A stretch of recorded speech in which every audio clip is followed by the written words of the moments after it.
Senador ka na lang. Medyo, pag senador ka, hindi ka aapi-apihin ng mga yan. Pangalawa, mas mahalaga sa akin, pag tumakbo ka kasing senador, magiging barometro mo yon, magiging measurement mo kung ikaw ay nasa taas pa ng popularidad. Pag ikaw ay nag-number 1, 2, 3, aba, ibig sabihin, nandun pa rin ang pagtanggap sa'yo ng taong bayan.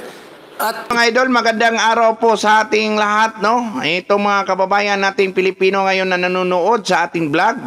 Ito mga idol ay may mainit-init pa pong balita tungkol po to sa pamilya po ng Duterte. Dahil may narinig po tayong balita tungkol po sa pahayag po ni Attorney Panelo. Ito mga idol ay narinig po natin sa pahayag po ni Attorney Panelo na si PRRD daw tatakbo daw sa pagka-senador. Ito mga idol, kung totoo itong sinasabi ni Attorney Panelo, kung tatakbo to si PRRD sa pagiging senador, mas maganda kung ganon, di ba? Dahil mas kailangan din siya sa Senado, lalo-lalo na ngayon sa sitwasyon ngayon ng ating bansa, maraming mga magnanakaw, maraming mga korupsyon na nangyari sa ating bansa ngayon. Kailangan si PRRD para batikusin lahat yung mga magnanakaw dyan sa Kongreso at sa administrasyon ngayon. Yan mga idol, pakinggan po natin itong sinasabi po ni Attorney Panelo. Ayan mga idol, pakinggan natin yan. Davao, dahil ako'y inaanya ni Presidente Duterte na kami mag-meeting. Dalawang meeting isang malaking grupo, tapos kaming apat lang. At marami nagtatanong sa akin ngayon sa text, kasi nag-vlog nga ako ng gabi. Ano raw ba talaga ang tatakbuhan ni Presidente Duterte? Tatakbo raw ba o magre-retire na? Ang aking payo po kasi, tumakbo siya ng alkalde. Yan ang una kong payo sa kanya. Matagal ko na sinabi sa kanya. Kailangan nga tumakbo ka ako ng mayor ng Davao City sapagkat yung mga walang utang na loob sa'yo na nilagay mo sa pwesto, lalabanan ka niya, nilalabanan ka na nga Kailangan makakuha mo uli. Kasi nakakuha na sila ng barangay kapitan ng mga, kung hindi ako nagkakamali, 67. Sa kabilang ano po? Sa kabila, yung mga walang utang na loob na mga kinalinga niya na ngayon binibira siya. Sabi ko, kailangan hawak mo pa rin ng Davao. Noon yun, yung mga sinasabi ko. But nung sunod-sunod na pang-aapi ang natatanggap nila, sabi ko sa kanya, the other week, tumakbo kayo senador. Kasi gusto ko kayo ni Inday, Sara, tumakbong Presidente at Vice President 2028. Sabi niya, bakit senador? Gusto ko nga, kongresista Dahil gusto kong turuan itong mga nayayamot ako pag nanonood ako parang walang maalam yung mga ito. Galing siya sa Congress, di ba? Opo. Sabi ko, nasa Congress, senador ka na lang. Medyo, pag senador ka, hindi ka aapi-apihin ng mga yan. Pangalawa, mas mahalaga sa akin, pag tumakbo ka kasing senador, magiging barometro mo yon, magiging measurement mo kung ikaw ay nasa taas pa ng popularidad.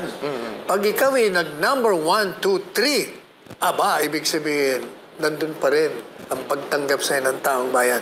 Ayan mga idol, at narinig nyo yung sinasabi ni Attorney Panelo tungkol po sa pag-uusap nila ni PRRD.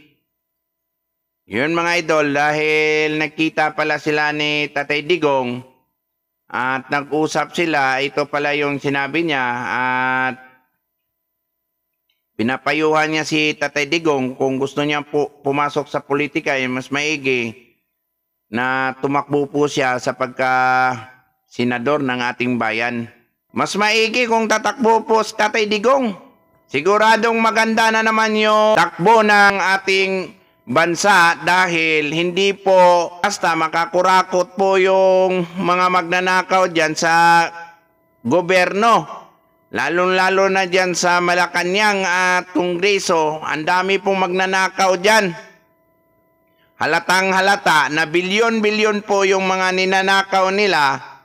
Kaya lang hindi sila maimbestigahan dahil kapartido po sila. Ang nangyari, kung sino pa yung mga nanakaw dyan, kung sino yung mga buaya dyan, yun pang malakas na mag-imbestiga dito kay BP Sara. Taman-tama lang na tatakbo po si Tatay Digong sa pagka-senador para naman may tutulong din sa ibang senador na magbatikos doon sa mga tiwaling opisyal dito sa ating gobyerno ngayon.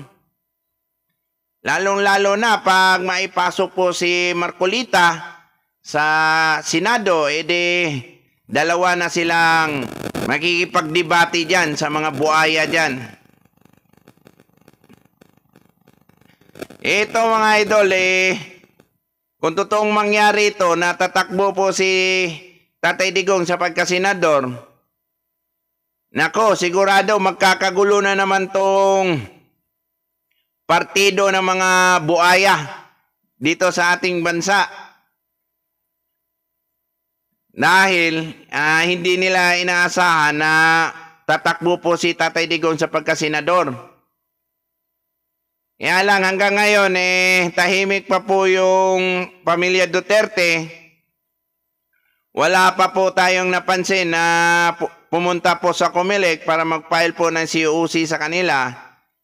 Sigurado, last hour to, dyan yan sila makikita natin kung ano po yung pinaplano po nila. Ito mga idol, lahat naman ng mga plano po ng mga Duterte, para din naman sa kapakanan ng ating mga kababayang Pilipino, no? Sana, totoo yung ang sinasabi po ni Atty. Panelo, sana'y totoo po yun. Nga, totoo po yun. Pag mangyari yun, ay sigurado, kabahan na kayong mga buhaya dyan at magnanakaw dyan sa Kongreso at Senado. Sigurado, butata na naman kayo lahat dyan sa pahayag lahat ni Tatay Digong dyan pagdating ng panahon na makaupo po siya sa Senado. Wala nang dyan, yung excuse sa lahat ng mga sip-sip at balingbing dyan, wala na yan. Kaya umanda kayo, lahat ng mga nagsasalita ng hindi maganda at naggumagawa ng hindi tama para sa ating bayan, kabahan na kayo. So, ito mga idol, at pakinggan pa natin ulit to, yung mga sinasabi ni Atty. Panelo. Ayan. At ituloy mo ang pagtakbo mo, Vice Presidente, sa 2028. Pero kung mananalo ka nga, number 8, 9, 10, 11, 12 ka, kalimutan mo ng pagtakbo mo, bumaba yung rating mo. Oh, kaya, yun ang nasa lamesa niya ngayon. Mayor ba? O senador? Abangan natin. Kailan ba ang deadline ng huling araw ng Ngayon, national? National sa October 8 po. October 8. Oh, ayun. Pag Parang hindi, isang linggo. pag hindi siya nag-file, di most likely, sa local siya pa magpa-file. Yes po. At ang tanungan niyan, kasi di ba, in-announce na 3 Duterte ang tatakbo. May katetext lang nga ng isang kaklase ko. Confirm ba tatakbo? Chismis lang ako yan. Anyway, kasi si Mayor Baste, maraming gusto yung tumakbong senador. Mananalo yun. Dahil Duterte ang brand Kaya lang,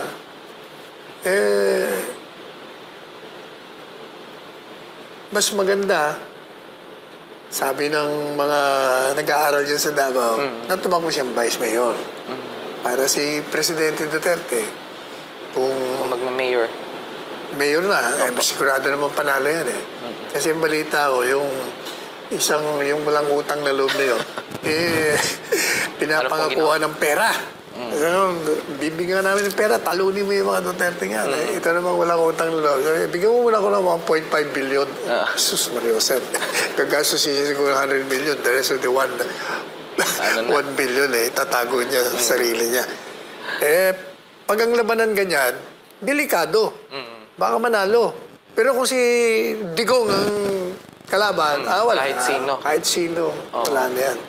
Kaya, Mas magandang si Digong ang mayor para pag tumakbo siya ng vice presidente, pag siya ay nag-resign, o di si Baste pa rin ang... Pero para sa akin mga idol, mas maigi kung sa senador po tatakbo si Tatay Digong. Kasi yung Davao, sigurado na yung Davao na pwede naman silang makaupo dyan kung ayaw na nila doon sa national.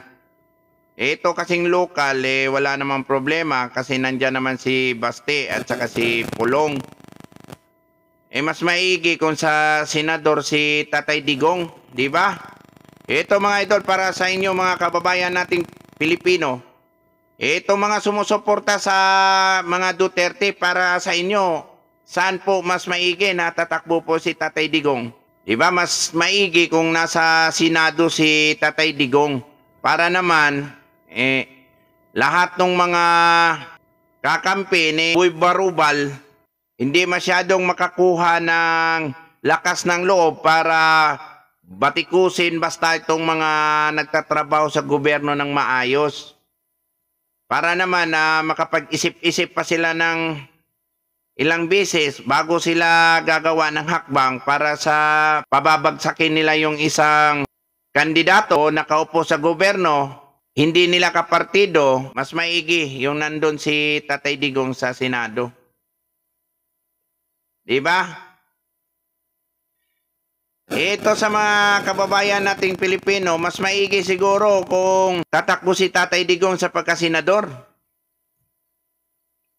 Kasi para sa akin, kahit ano po yung tatakbuhin ni Tatay Digong, susuporta talaga ako.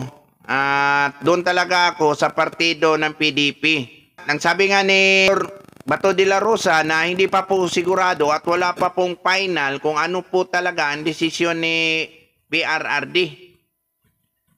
Kung tatakbo ba siya ng pagkasenador. Kasi itong lahat ng mga sinasabi ng mga kapartido ng PDP, no? Para kasing may laman. Para bang hindi alam pa kung ano talaga ang iniisip ng dating Pangulo. Kasi ang sabi rin naman ng partido PDP, kung mag-iisip si Tatay Digong na tatakbo po pagka-senador, wala namang problema at magpaparaya naman daw yung kapartido nila na sino po yung aatras at ipapasok si PRRD. Di ba? Kaya tayong mga kababayang mga Pilipino, sana patuloy tayong susuporta sa partidong itong PDP laban para may haharap na dito sa mga magnanakaw sa gobyerno. Itong mga kawatan na ito na nakaupo ngayon sa administrasyon. Kaya ang sabi ko, ikabahan na kayo pag tatakbo si Tatay Digong ng pagkasenador. Ngayon wala pa pong final na desisyon galing po sa pamilya Duterte dahil wala pa po tayong nakita ni kahit isa sa kanila na nagpunta po sa COMELEC para mag-file po ng COC. Kaya sa ating mga kababayan Pilipino, maghintay-hintay lang tayo ngayon mga idol dahil malalaman din natin kung ano talaga yung pinaplano talaga ni Tatay Digong para sa atin. Huwag tayong mawalan ng pag-asa dahil hindi tayo papababayaan ng ating dating Pangulong PRRD. Kaya sa lahat ng mga nanonood sa aking vlog ngayon, maraming salamat po sa inyong suporta at nandyan po kayo palagi sa aking mga video na ina-upload. At sana'y samahan nyo pa po ako sa aking mga video na ilalabas. Lalong-lalo na ngayong darating na eleksyon 2025. Yan mga idol, maraming salamat po no sa lahat ng sumubaybay sa aking mga video at sumusuporta. So God bless po sa lahat ng mga kababayan nating Pilipino dyan. God bless po sa inyo. Mabuhay po kayong lahat mga idol.